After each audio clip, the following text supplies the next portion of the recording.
Sebat,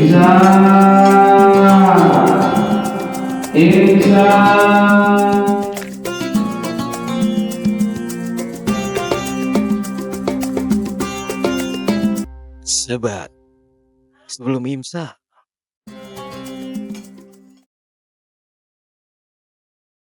Enak tenan KPI. Wah, kopi di Kopi Pandanarang ini tempat yang enjoy. Asik. Terlalu keras, Mas. Terlalu banyak. Nah, kita masuk. Kayak NU banget ya. Iya lah. Kita masuk di Sebat sebelum imsak edisi selanjutnya. Masih bersama Mas Dodo, Gus Dodo, apapun itu. Nah, ini yang agak serius, friend, di episode kali ini. Aku tadi sempat tanya ke Mas Dodo, cara ngganti puasa bagi orang tua yang sakit. Atau namanya apa? Tadi fidyah. Iya, fidyah atau kodok. Fidyah atau kodok. Puasa kan diganti dua itu. Nah, ini mungkin juga berguna untuk teman-teman yang orang tuanya sakit atau kalian sakit yang mengharuskan kalian minum obat secara rutin selama puasa. Nah, bagaimana cara gantinya? Nah, ini Bren. Langsung kita tanya sama ahli ini. Ngawur. Enggak. Kita tanya sama yang lebih ngerti lah daripada aku. Biar kita enggak salah kaprah soal ini. Gimana Mas Dok? Cara bayar fidyah, hukum-hukumnya seperti apa? Ya, sebenarnya balik lagi ke dasarnya ya supaya clear ya. Iya. Kalau di kitabnya Syekh Sumer atau siapa itu ya, yang di Safinatun Najah namanya. Jadi ada 4 kondisi kapan, jadi dibagi 4 gitu ya. Dalam keadaan orang ketika puasa itu kan wajib. Ya. Ketika dia batal, dia apakah harus kodok aja, kodok plus bayar fidyah. Itu dibagi 4. Oh, dibagi 4. Pertama, orang yang dalam keadaan dia batal puasa dan harus mengkodok dan membayar fidyah. Bahasanya gitu ya. Karena kalau di bahasa Arabnya pakai wa dan gitu, bukan au atau gitu. Itu orang yang sebenarnya dia kuat untuk berpuasa, tapi dia membatalkan karena khawatir terhadap orang lain.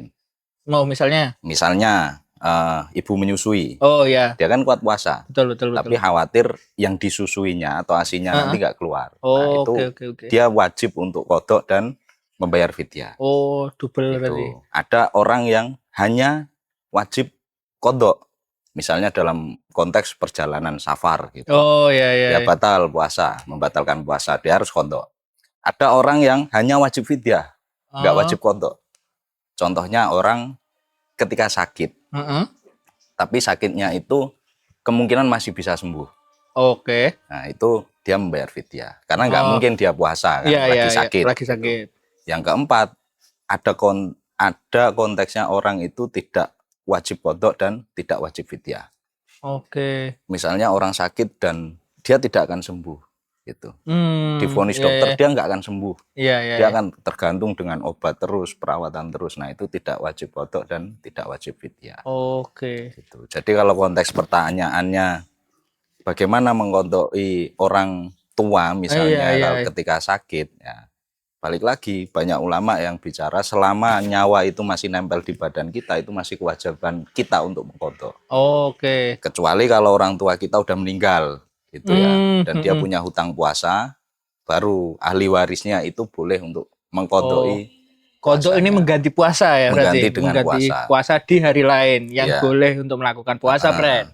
Ada yang bilang juga mengkodok puasa itu apakah di tahun yang sama? Iya itu.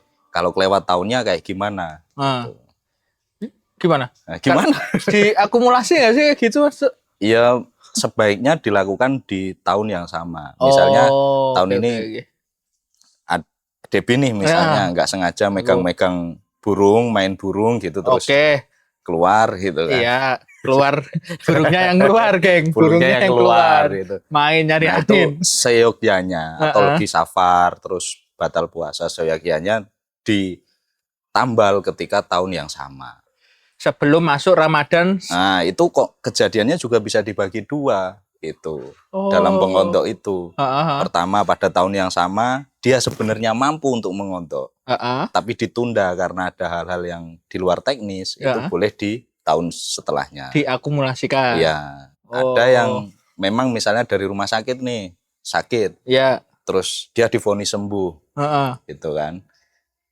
Tapi dia nggak bisa ketergantungan dengan obat. tidak bisa lepas dengan obat. Itu boleh dikodok di tahun nantinya. Gitu. Oke.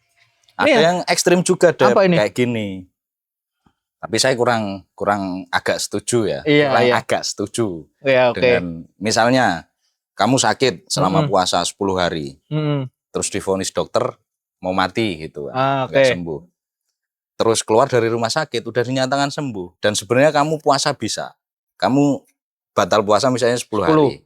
Terus hidup 5 hari. Nah, itu ada ya ulama yang bilang kamu hanya wajib berpuasa, dikodok puasanya. Kalau orang tua kita misalnya kayak gitu ya, itu hanya 5 hari. Karena orang yang sakit itu kan nggak wajib puasa. Tapi ketika dia sembuh, nah itu tuh. Dan sebenarnya bisa untuk puasa, yaitu dia wajib untuk mengkodok puasa. Ini friend. Clear. Aku cukup manduk acara. Aku juga nggak begitu paham, makanya aku tanya yang lebih pro. Iya, termasuk kalau membayar fidyah itu 1 mud berapa kan? Nah iya, untuk membayar fidyah itu berapa? Hitungannya ya kalau ini kan 6,5 atau 7 lah paling aman ya. Gitu, kalau diberaskan. Gitu. Bisa dikuantifikasi pakai uang. Dikonvert jadi uang. Ya misalnya mengganti makan. Kita makan sehari berapa kali sih? Misalnya 3 kali. Berarti batal puasa sehari itu membayar fidyahnya ya 30 kali. Setara 3 kali makan kita dalam sehari. Ya, misalnya kalau kita makannya 5.000 yang gantinya 15.000 gitu. Tergantung kita ngitungnya makannya berapa. Jadi biasanya Debbie mangan rendang itu kan. Nanti bayar fidyahnya pakai nasi ayam paket 10.000. Enggak masuk ya? Enggak etis. Gitu. ngakali aku, ngakali ibadah. Oke lah ya. Sebenarnya ada pertanyaan-pertanyaan lagi.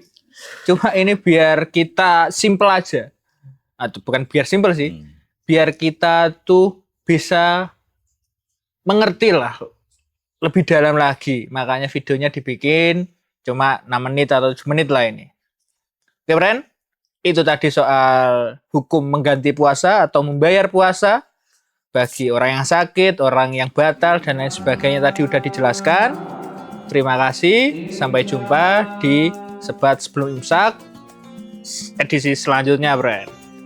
Ciao. Ciao.